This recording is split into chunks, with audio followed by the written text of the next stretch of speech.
Valencià d'Adopció, a qui anar en cadira de rodes no ha impedit fer realitat el seu somni. La seva passió pels cavalls l'ha dut a arribar a competir en doma clàssica en modalitat paraecuestre.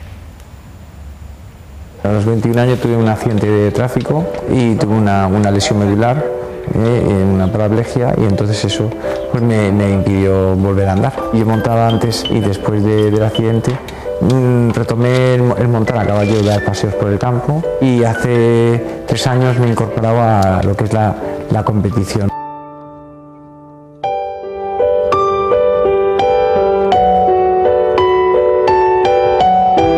Juan ha aconseguit que Goracio, el seu cavall, no estranye la cadira de rodes.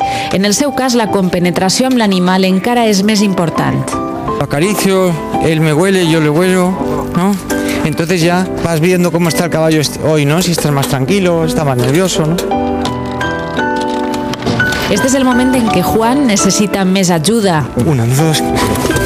Una volta amunt s'ha d'habituar a una postura diferent a la de la cadira de rodes.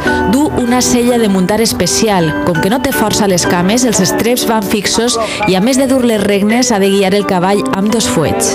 El movimiento del caballo es el movimiento más parecido a andar. Entonces, fíjate qué diferencia hay entre estar en una silla de ruedas, de repente subirte en un caballo y tú estás moviéndote y sientes como a través del movimiento del caballo llega un momento que tú te sientes que vas andando. Tócale, tócale, tócale. Les indicacions de l'entrenador l'ajuden a controlar millor els moviments. La gran dificultat és l'equilibri, que només se pot manejar de l'esternón cap amunt. Fa falta molta força de voluntat, molt d'interès, però és també un atractiu.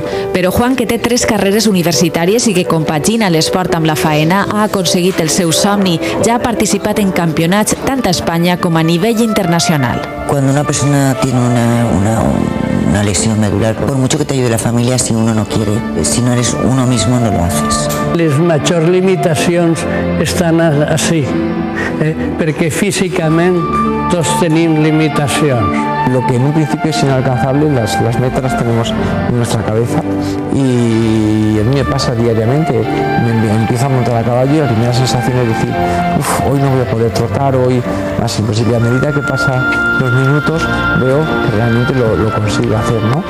Els pròxims reptes de Juan són poder galopar i arribar aquest estiu als Jocs Paralímpics de Londres.